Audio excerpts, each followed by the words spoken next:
et je vais traiter en moins de 53 minutes, m'a-t-on dit, le sujet en profitant donc, comme je vous l'ai dit tout à l'heure, un sujet que je mets en relation avec mon nouveau livre qui va sortir normalement durant la deuxième quinzaine de mai, Atlas du mondialisme et non pas Atlas de la mondialisation.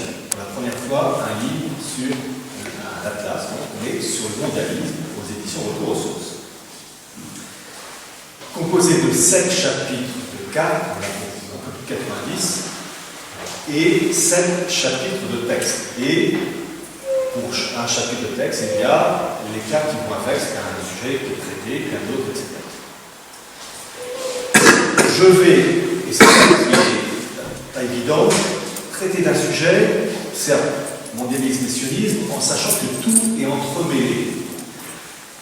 Et je vais passer en revue ces 7 points, ces 7 chapitres, et vous allez voir la structure générale, sachant évidemment c'est un survol, mais un survol qui vous permettra déjà d'avoir une vision générale de la chose, car j'avoue que ce livre, de tous les livres que j'ai pu écrire, c'est celui-là qui m'a posé bien du souci, mais qui m'a permis, en tout cas, de tenter de dresser le cadre général du mondialisme, son origine, son évolution jusqu'à aujourd'hui.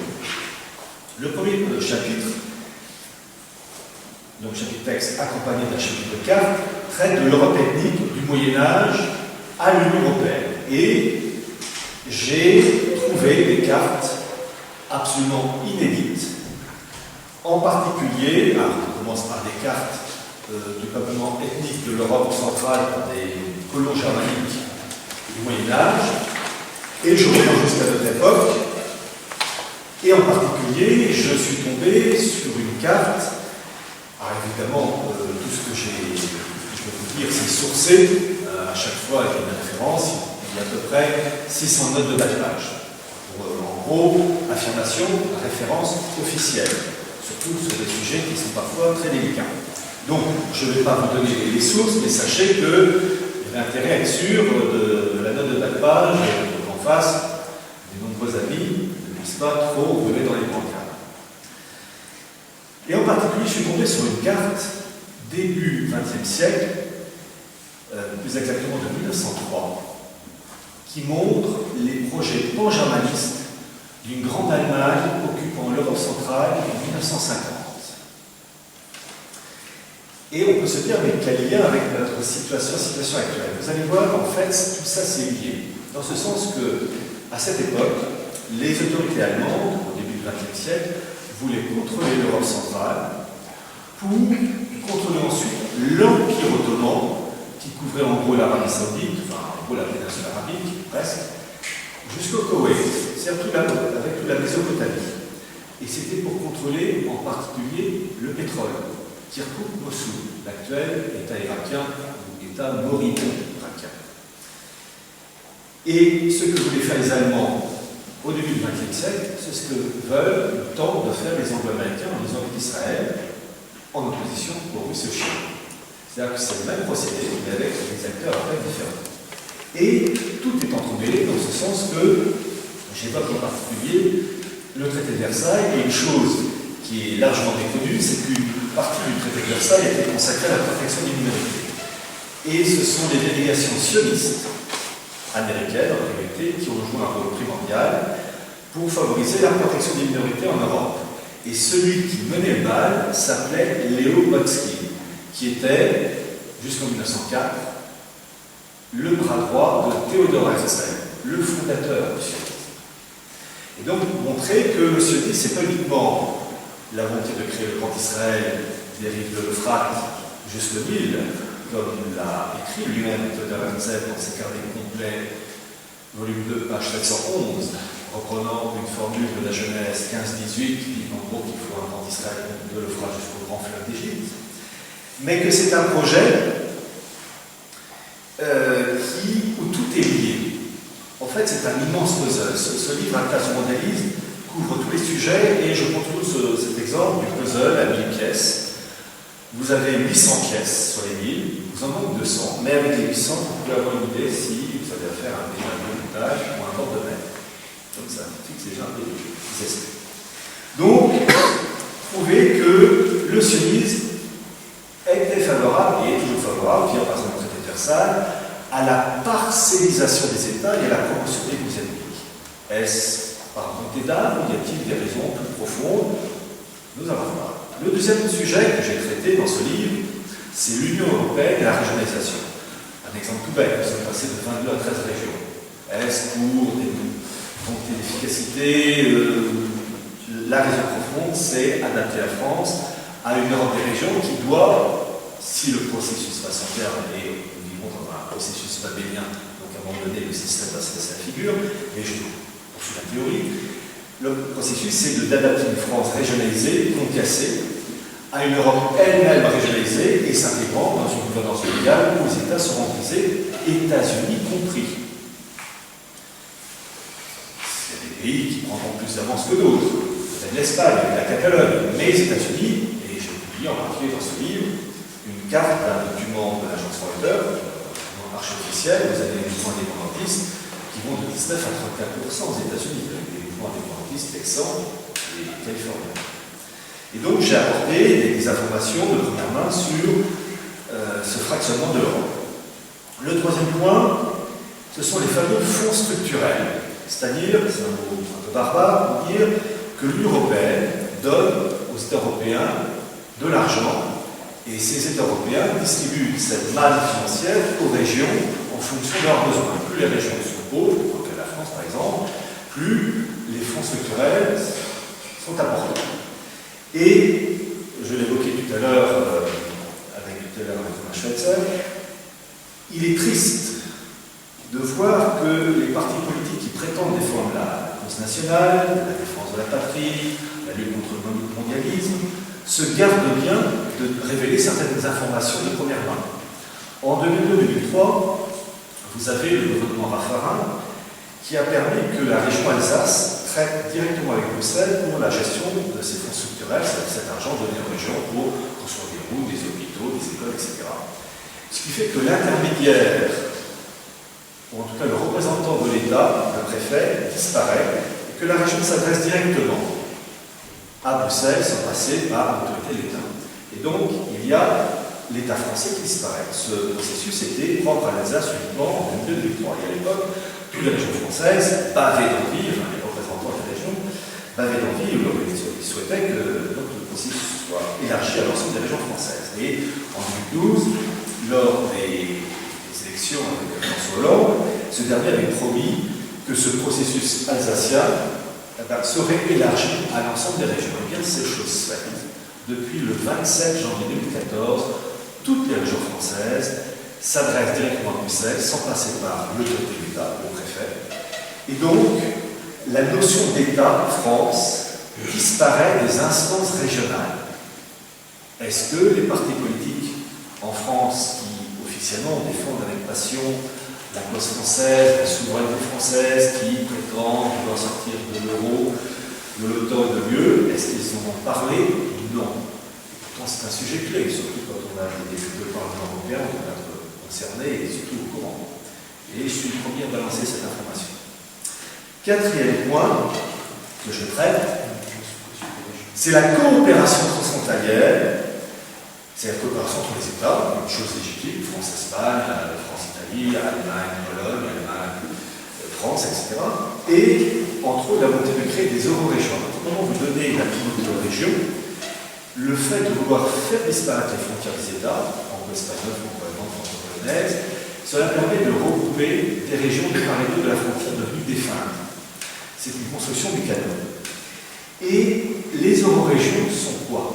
Les euro-régions sont les départements de l'Union européenne. À l'origine, le principe du département est né avec la Révolution de 1789. Et vous avez eu, pour la révolutionnaire de l'époque, cette volonté d'uniformiser les esprits pour créer un homme identique, peu importe le lieu géographique. Et pour cela, ils avaient mis en place une France en département, mais en carré, une France en damier. Et cette carte-là, elle se va dans le livre, et pour des raisons pratiques, géographiques, ils ont gommé un peu les frontières pour faire des départements un peu évolués en fonction des critères, de la montagne, etc. Et donc les départements, ce sont des entités artificielles pour créer un homme indifférencié, d'où la suppression des provinces. il faut détruire les provinces, bretons, catalans, flamands, ils doivent être pareils pour en faire des consommateurs indifférenciés. Et ça va de pair avec la destruction des familles aussi. Et ce principe révolutionnaire jacobin de l'uniformisation du pays, on l'a trouvé au XIXe siècle et surtout au début du XXe siècle avec l'Empire ottoman, avec ce qu'on appelait les vilayets. Vilayet, c'est le mot turc pour dire département. Donc là aussi, une uniformisation de l'État turc. Vilayet grâce à l'action des jeunes Turcs. Jeunes Turcs, c'est-à-dire officiellement des Turcs musulmans, mais en fait descendants de juifs faussement convertis à l'islam, on appelle les sabbatéens, donc le rabbin sabbatès. Et dans cette histoire, évidemment, le judaïsme talmudique a joué un très gros rôle dans la modification des esprits en vue d'une État supérieur qui est, en cours, sa gouvernance mondiale. Ce principe d'uniformisation des États, de créer des peuples identiques, c'est le principe, vous savez, de l'Union européenne, on parle toujours des élus calibrés, c'est pareil, créer un homme calibré. Eh bien, au lendemain de la Première Guerre mondiale, vous avez un juriste juif allemand qui s'appelait Hugo Preuss, dans les années 1919, avec la conception de la République de Weimar, qui veut mettre en place le principe des Gauen. Gauen, c'est le terme pluriel pour parler des départements allemands. C'est-à-dire supprimer les entités historiques allemandes, Bavière, Saxe, Thuringe, qui sont les fruits de l'histoire et de la diversité culturelle, une bonne chose. Et ce juriste juif allemand, Hugo Preuss, va vouloir appliquer le principe révolutionnaire jacobin, héritier de la France révolutionnaire, d'une uniformisation complète, en créant des départements, des Gauen. Et du fait de la résistance des Bavarois, Saxons, etc., la chose ne va pas être faite. Mais celui qui va imposer et réussir à imposer le principe des départements à l'Allemagne, en faisant disparaître les entités historiques, Bavière, Saxe, Thuringe, au profit d'une identité administrative, artificielle, celui qui impose cette chose-là, c'est Adolf Hitler en 1933. Et donc c'est très intéressant de voir que le national-socialisme est un héritier direct du jacobinisme. Et lui-même, jacobinisme qui se nourrit de la cabale. Je rappelle que le fameux grand architecte de l'univers honoré par la Révolution française n'est que le démiurge de la cabale, c'est-à-dire celui qui façonne, qui construit. Alors que dans l'esprit catholique, Dieu, c'est celui qui crée à partir de rien, ex nihilo. Donc, bien voir que les référents religieux et philosophiques ont un impact politique, que ce soit pour la France en département, pour l'Empire ottoman avec les vilayets, les jeunes turcs descendants de sabbatéens, avec Adolf Hitler, le nazisme, qui est une hérésie, j'allais dire, enfin, en tout cas, une branche de la gnose. Et j'ai expliqué, je ne peux pas rentrer dans les détails, mais Adolf Hitler était un golem franquiste, du nom de Jacques Franck, une hérésie juive du XVIIIe siècle, qui a un impact colossal dans l'histoire de l'Europe jusqu'à aujourd'hui. Le cinquième point que j'évoque, c'est une refonte politique, financière et territoriale des États-Unis. Actuellement, les États-Unis sont constitués de 50 États, Arizona, Floride, etc. Volonté de fracasser les États-Unis pour les intégrer dans un bloc de gouvernance mondiale. Et ça a commencé dès les années 30. Et j'ai apporté toutes les preuves et les cartes qui vont avec. Un seul exemple que je vais vous donner, que vous pouvez vérifier. Cette chose a particulièrement été bien enracinée, mise en place par le président Nixon dans un document qui est l'executive order 11.657. Les présidents des États-Unis, après leur départ, leurs archives officielles sur les sites internet mécaniques. Donc là aussi, ça rentre dans une volonté de fracasser les États et de créer des entités d'uniformisation. Simplement, il y a des États qui vont plus vite que d'autres. Le sixième point que je traite, c'est un sujet particulier, les mondes musulmans et juifs, où, en fait, j'explique l'histoire du sionisme, à partir du XIXe siècle, avec Theodor Herzl, jusqu'à aujourd'hui, avec la création de l'État d'Israël en 1948. Le sionisme n'est qu'un chapitre, qu'un épisode de l'histoire juive. Alors, en fait, j'ai fait ça en deux parties. Ce sixième point, j'ai étudié le monde juif, le sionisme, et j'ai étudié ensuite, dans le le chapitre suivant, le chapitre 7, l'ensemble du judaïsme biblique, la Kabbale, la gnose, avant le Christ, après le Christ, et de montrer que l'évolution du Talmud sur 2000 ans correspond aux grands événements de l'histoire. Ça, c'était le sujet qui m'a fait transpirer le plus. En tout cas, pour le sujet, le monde musulman et juif, nous sommes en 2017, un siècle de ça, nous étions plein dans la Première Guerre mondiale. J'ai eu l'occasion de le dire durant de nombreuses conférences, ou d'écrire dans mes livres, mais l'élément clé à l'origine de la Première Guerre mondiale, c'est l'histoire de Bagdad, la voie ferrée.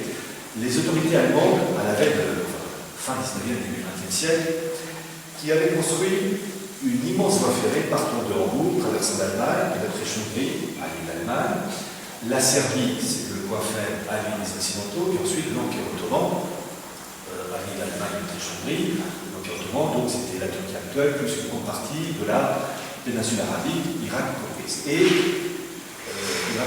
Et l'objectif, c'était donc de créer un bloc économique réunissant Allemagne, Autriche-Hongrie, Empire ottoman, sous la direction d'Erlin, un immense empire économique, politique et stratégique, et de contrôler la production et l'acheminement du pétrole en Mésopotamie. Et le Bagdad, cette voie ferrée, était un immense oléoduc sur rail. Ça, l'Empire allemand, le deuxième Reich de Guillaume II, contrôlait le robinet de pétrole. Et j'ai la chance d'avoir trouvé des pièces archives de 1901 et de 1903 de la construction du Bagdad, documents jamais lus, qui seront donc dans ce livre, Attaque du mondialisme, et qui expliquent comment les Allemands, peu à peu, ont réussi, ou presque réussi, à verrouiller cet ensemble pour soumettre l'Empire ottoman à leur vue économique et stratégique. Mais surtout, ce que j'ai essayé de prouver, et j'ai apporté les preuves, c'est que, avant la guerre de 14, en plus de la construction du Bagdad, qui était une chose atroce pour les Anglais, la première puissance maritime, qui avait besoin de pétrole, et si les Allemands avaient réussi à contrôler ce pétrole en Mésopotamie, eh bien, les Anglais auraient été tributaires des Allemands. Et ça, c'était l'horreur pour eux. J'ai pu prouver que vous avez eu donc fin 19e siècle le sionisme avec Theodor Herzl, volonté de créer un foyer juif en Palestine. Et bien que j'ai pu prouver que cette volonté de créer un foyer juif en Palestine allait de pair avec l'histoire du Bagdad. Theodor Herzl, qui est un juif autrichien, qui est mort en 1904, a eu, si je puis dire, deux fers au feu, en jonglant entre l'autorité allemande, Guillaume II, qui construisait ce Bagdad, et les Anglais de la City, et plus spécialement les Rothschild, et encore plus précisément Nathaniel Rothschild, et que Theodor Herzl jonglait entre les deux et essayait, lui et ses amis, de se vendre au plus offrant. Et véritablement, c'était l'enjeu décisif, le Bagdad et le foyer juif en Palestine. Ça va de pair. Pour information, il faut savoir que le sionisme a été inventé par un Autrichien, un juif autrichien qui s'appelait Bertrand Birnbaum dans les années 1890. Et c'est Theodor Herzl, en liaison avec des éléments, enfin des groupes financiers, qui va jongler contre le monde germanique et le monde anglo-saxon. Il va essayer de se vendre au plus offrant. Et la guerre de 14, c'est la tentative anglaise, et réussie, d'empêcher l'Allemagne d'achever son Bagdad, et en arrière-fond, d'empêcher l'Allemagne de permettre la création d'un foyer juif en Palestine, dans le cadre de l'Empire ottoman, le tout chapeauté par l'Allemagne de Guillaume II. Voyez-vous, mesdames et messieurs, en 1917, il y a un siècle de ça, les États-Unis se sont rangés du côté des Français et des Anglais contre les Allemands, officiellement pour défendre la liberté, vous avez les formules à la crème, mais ça marche toujours. Évidemment, ce n'est pas la cause réelle. Pourquoi les élites américaines se sont rangées du côté des Français et des Anglais pour combattre l'Allemagne, le deuxième Reich de Guillaume II? Je peux vous dire que j'ai trouvé le document, la preuve absolue que ce sont les sionistes qui ont réussi à pousser le gouvernement américain à se ranger du côté des sionistes français et anglais contre les sionistes allemands. Je vais vous lire le document, le passage. C'est un. Alors, je ne vous donne pas la référence, évidemment, la source, elle est dans le livre. Le document, c'est un rapport de plus de 400 pages du gouvernement britannique qui a fait donc un rapport, une étude très approfondie, et entre autres a interrogé le Premier ministre anglais de l'époque, Lloyd George, Premier ministre de 1916 à 1922. C'est l'époque où vous allez avoir la fameuse déclaration Balfour de 1917, qui est la reconnaissance d'un fait juif en Palestine. Je rappelle que le véritable nom de cette déclaration devrait être Milner, Alfred Milner, comme l'a prouvé l'universitaire américain Carol Buckley dans l'histoire secrète de l'université américaine. Vous avez quelques exemplaires qui vous attendent les bras ouverts sur cette table. Mais officiellement, c'est la déclaration Balfour, Arthur James Balfour. Je cite ce document officiel du gouvernement britannique. Le lancement de la déclaration Balfour fut à cette époque motivé à des fins de propagande, et il, sans doute Lloyd George, Premier ministre, et il souligna la gravité de la position dans laquelle étaient les Alliés. Les Roumains avaient été écrasés, l'armée russe était démoralisée, l'armée française était incapable de lancer une offensive à une large échelle, les Italiens avaient subi une défaite sévère à Caporetto, les sous-marins allemands avaient coulé des milliers de tonnes de cargaison de bateaux anglais. Aucune division américaine n'était à notre disposition dans les tranchées. Dans cette situation critique, on pensait que la sympathie de la communauté juive ou son antipathie orienterait substantiellement la cause alliée vers une issue favorable ou non. En particulier, la sympathie juive pour les Alliés conforterait le soutien de la communauté juive américaine et gênerait le désengagement militaire de l'Allemagne ainsi que son renforcement économique sur le front de l'Est. Voici les circonstances dans lesquelles le gouvernement britannique promulgua la déclaration Balfour. Les chefs sionistes, nous informa Lloyd George, nous ont donné une promesse formelle que, si les Alliés s'engageaient à fournir des moyens facilitant l'établissement d'un foyer national pour les Juifs en Palestine, ils feraient de leur mieux pour rallier les sentiments et le soutien des Juifs à travers le monde entier à la cause des Alliés. Et Lloyd George ajoute, ils ont tenu parole. Je crois que c'est la première fois que la parole est sortie et la première fois qu'elle est dite devant un micro enregistré en espérant que ER diffusera cette information, car je pense qu'ils vont frétiller d'envie. Mais voilà, ce document de la commission britannique continue. Je continue à citer ce document anglais, du gouvernement anglais. Afin d'informer les Juifs du monde entier de cette déclaration, des millions de tracts circulèrent dans toutes les communautés juives. Ils furent largués depuis le ciel, au-dessus des villes allemandes et autrichiennes, et largement diffusés à travers la ceinture regroupant des communautés juives allant de la Pologne à la mer Noire. Les puissances centrales, c'est-à-dire l'Empire autriche-hongrie en lien avec l'Empire ottoman, les puissances centrales, entre-temps, avaient reconnu l'importance militaire de l'engagement juif. Au moment de la déclaration Balfour, le gouvernement allemand faisait tout ce qu'il pouvait pour gagner le mouvement sioniste à sa cause. Et après la déclaration, il se hâta, en lien avec son allié turc, de formuler une proposition rivale. Une compagnie régie par une charte fut envisagée au profit des sionistes allemands. Elle aurait eu une forme limitée d'autogouvernement local et un droit d'immigration vers la Palestine. À la fin de 1917, on savait que les Turcs étaient désireux d'accepter un accord dans ces grandes lignes. Mais, avant que les concessions ne soient finalement confirmées à Constantinople, la Palestine était aux mains du général Allenby, mon anglo-saxon. Donc, que dit cette chose?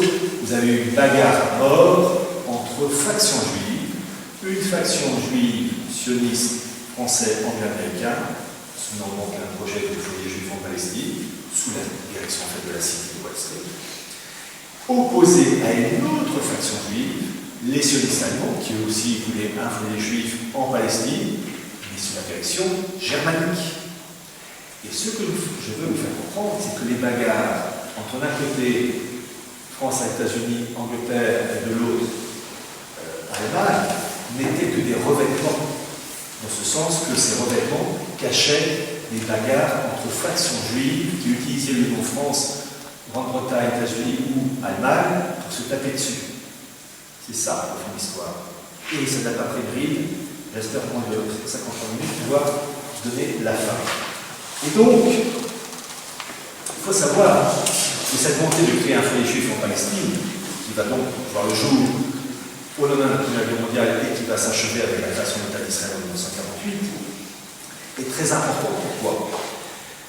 Parce qu'on ne peut pas comprendre cette situation si on ne fait pas ce petit rappel, et je le fais au galop, dans ce sens que ce qui se passe actuellement au Proche-Orient, création de l'État d'Israël en 1948, volonté de mettre en place un foyer juif, un grand Israël de l'Euphrate au Nil, comme le voulait son fondateur, Theodor Herzl, malgré son paravent laïque qui s'appuyant sur la Genèse 15-18, il faut comprendre que ce qui se passe actuellement au Proche-Orient est inséparable de ce qui se passe en Ukraine et en Crimée. On peut se poser légitimement la question, ça va pas ensemble.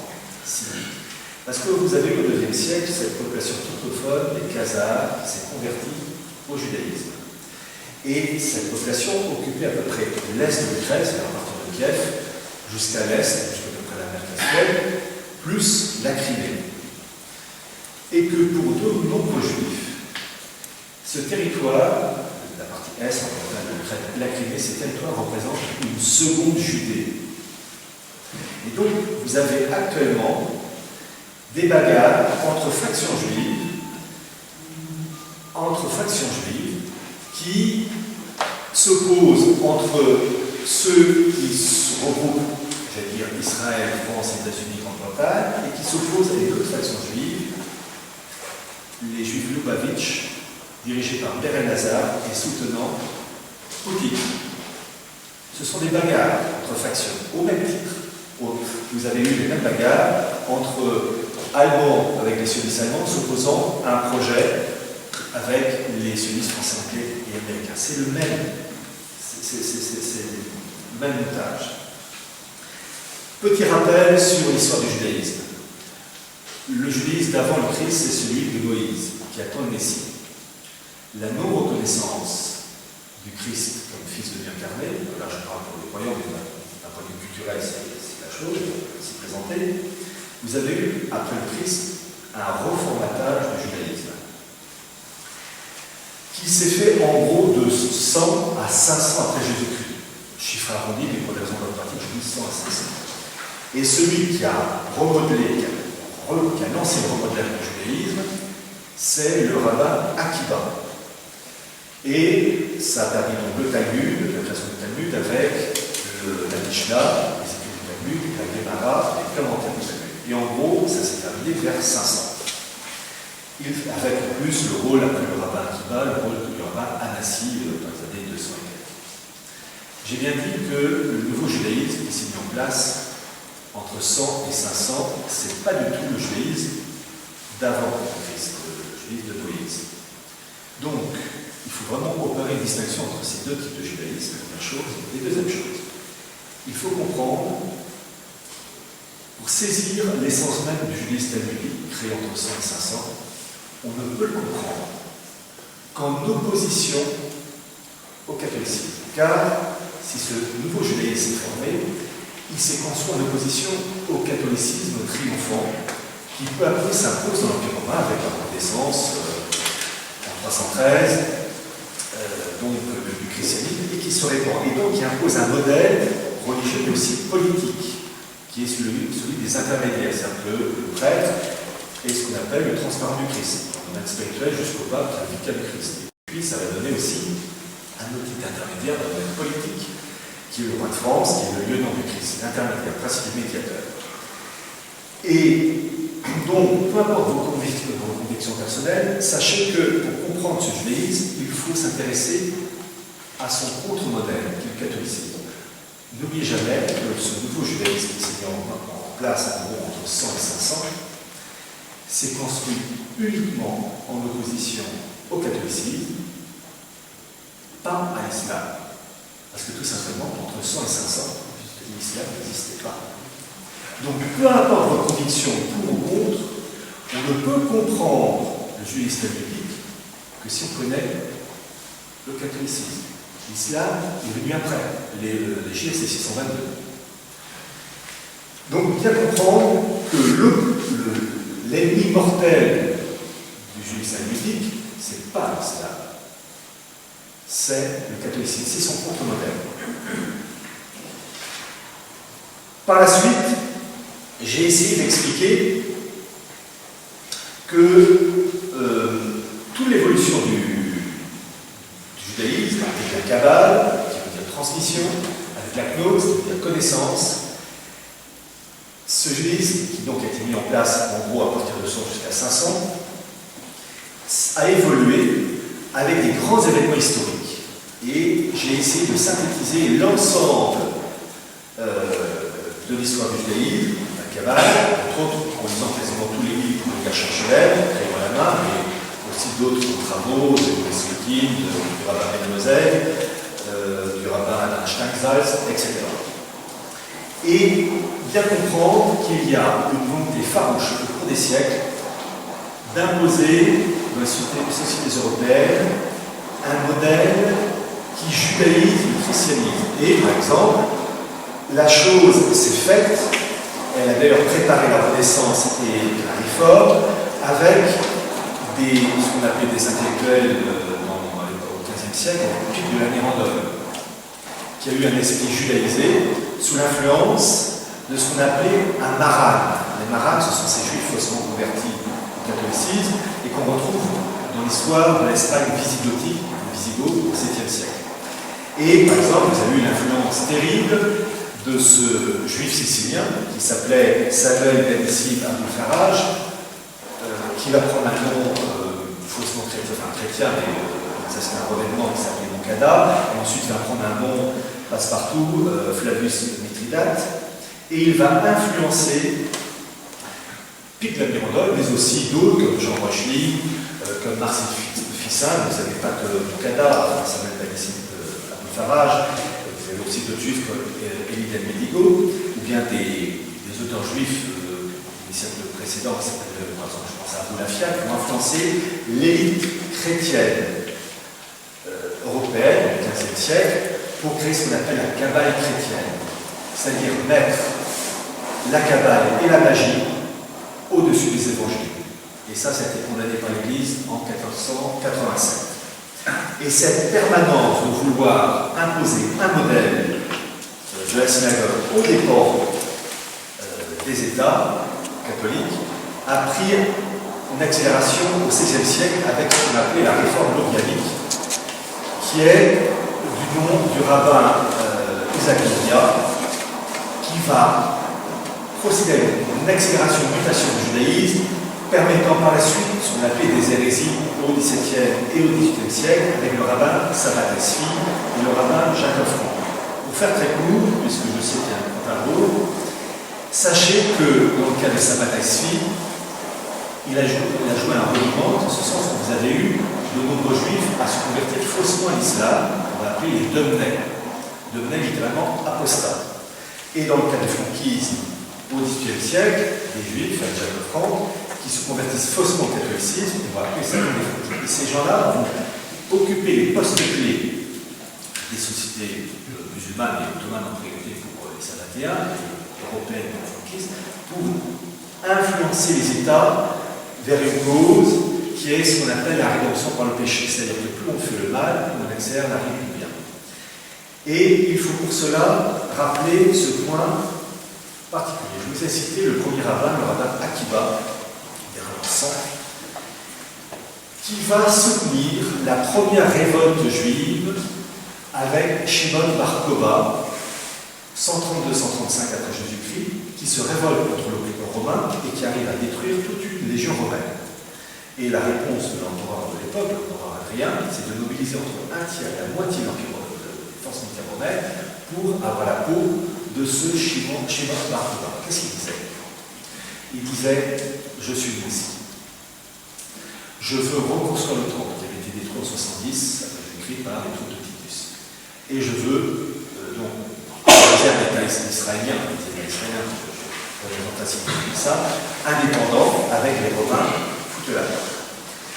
Son échec, parce qu'il va être battu par les troupes romaines, il s'est tranché dans une forteresse dont le nom est assez connu aujourd'hui, c'est la forteresse du Béthar. Il va être donc trucidé, tuer ses hommes. Et ce qu'il faut bien comprendre, c'est qu'au sein du judaïsme, à partir donc, de l'an 100, pour faire un chiffre peut-être court, facile à retenir, vous avez au sein du judaïsme deux courants.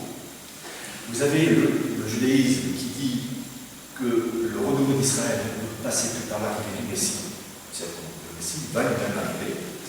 Et vous avez la deuxième branche, qui est que une faction juive dit on va forcer les choses. On va forcer le Messie à venir en forçant le trait, en faisant des fautes, en amenant des guerres, en amenant des révolutions, des catastrophes. C'est la rédemption par le péché. Et le rabbin Akiba, qui soutenait le Messie, Shimon Bar Kokhba, est le représentant de cette faction qui veut forcer le trait. Et suite à l'échec de Shimon Bar Kokhba, vous allez avoir l'autre faction, le rabbin, qui va s'opposer à cette vision, et vous allez en permanence au cours des siècles avoir des factions juives qui vont s'opposer. La faction qui dit moi je veux forcer le trait et créer le malheur pour arriver à faciliter l'arrivée du Messie. L'autre faction juive qui va dire non, il ne faut pas le faire. Et au cours des siècles, vous allez avoir des fluctuations. Et ça va aller jusqu'à Theodor Herzl. Theodor Herzl, c'est la faction adepte du rabbin Akiba qui veut forcer le trait en favorisant l'arrivée du Messie. C'est tellement vrai que le premier congressionniste de 1897 en Suisse, Theodor Herzl, il n'aurait jamais pu avoir mis ensuite sa balle. Mais en Allemagne, à Munich, la chose ne s'est pas faite. Pourquoi? Parce que les rabbins de Munich, qui représentaient la faction rivale, s'opposaient à cette vision juive de forcer le trait et de créer un État d'Israël. Chose que, pour eux, les rabbins de Munich, ils estimaient que toute la chose ne pouvait se faire que par l'arrivée du Messie. Donc, bien comprendre que les 2000 ans d'histoire entre le rabbin Akiba et le sionisme, ce sont des fluctuations entre factions juives qui s'opposent, mais souvent on dépend aussi des non-juifs, des États. Je continue très rapidement. Il faut bien comprendre qu'au cours de la Révolution française, qui est un élément primordial dans la bascule en faveur du judaïsme, je rappelle que l'élément clé du judaïsme, c'est de faire du peuple juif le peuple prêtre, un intermédiaire unique entre le Dieu unique et le reste de l'humanité non juive, dans le cadre des lois noachées, qui sont les lois des non-juifs. L'intermédiaire royal, avec la personne du roi de France, Louis XVI, le fait que cet intermédiaire disparaisse, ça a été un événement considérable dans la progression de l'idéal tel unique. Je cite très rapidement les propos du rabbin Zeg, qui disait « La religion de l'humanité est autre que le noachisme, non qu'elle ait été instituée par Noé, mais parce qu'elle remonte à l'alliance faite par Dieu avec l'humanité en la personne de ce juste. Voilà la religion conservée par Israël pour être transmise aux gentils. Les gentils, ce sont les non-juifs. Et comme cette religion dont nos prophètes ont annoncé le triomphe pour les temps messianiques, comme religion de l'humanité convertie au culte du vrai Dieu, plutôt que le noachisme, on peut continuer à l'appeler le christianisme, débarrassé toutefois de la Trinité et de l'incarnation, croyances qui sont contraires à l'Ancien Testament. Quant à la personne de Jésus, dont vous ne parlez pas, parce qu'il s'adresse à ses amis, je vous dirai cependant, parce que cela a son importance et que peut-être la question est très légitimement au fond de votre pensée, que pourvu qu'on ne lui attribue point la divinité, il n'y aurait aucun mal à faire de lui un prophète, à le considérer comme un homme chargé par Dieu d'une auguste mission religieuse. Que pourvu qu'on ne lui attribue point la divinité, il n'y aurait aucun mal à faire de lui un prophète. C'est exactement le cas de l'islam, où Jésus est un prophète. Je rappelle que Dans l'islam, vous avez un Dieu unique, un, comme le judaïsme d'ailleurs. Refus de la sacralité. Le fait aussi que Jésus, reconnu dans l'islam, est considéré comme un simple prophète, mais en aucun cas comme un Messie, sans doute le Fils de Dieu incarné. Il faut dire cette chose, dans le cadre du nouachisme, l'islam ne gêne pas la synagogue. L'islam lancé par Mahomet dès l'époque de l'Hégire, Dieu unique, pas de Sainte Trinité, pas d'incarnation, Jésus simple prophète, cela ne gêne pas la synagogue dans le cadre du nouachisme. Ça, c'est factuel. J'ai eu l'occasion de dire que l'islam défendait certaines valeurs. En 2012, beaucoup de musulmans ont voté socialiste. Aujourd'hui, beaucoup de musulmans ne veulent plus voter socialiste parce que ces derniers ont mis en place des valeurs mauvaises comme le mariage pour tous. Donc il faut reconnaître que l'islam défend des valeurs que malheureusement les Gaulois en France ne défendent plus beaucoup. Il n'empêche que dans le cadre de l'étude du nouachisme, de l'islam et de cette religion que veulent mettre en place les juifs talmudiques dans le cadre du nouachisme, l'islam ne pose pas un problème. Il doit être remanié pour certains points, mais la base, Dieu unique, Jésus simple prophète, et surtout pas de Sainte Trinité, ça, le produit, il est mis en place dès le début. Je terminerai par cette chose, c'est que vous avez cette volonté de reconstruire le troisième temple. Vous avez eu en 2004 la création du Grand Sanhédrin, qui avait été, le Grand Sanhédrin, c'est la grande cour juive qui avait été détruite en 70 après Jésus-Christ, avec Titus.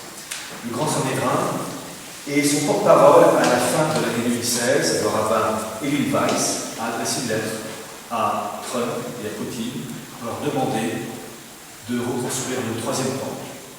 Et le document que j'ai utilisé, qui vient des sources israéliennes, qui dans le livre du mondialisme, qui sont des sources, précise qu'en 2012, lors de son voyage en Israël, Vladimir Poutine a prié au pied du mur des lamentations avec un ouvrage russo-hébreu, il a récité des psaumes, et il s'est adressé aux personnes à ses côtés pour dire qu'il souhaitait la reconstruction du troisième temple. Je vous remercie de votre attention.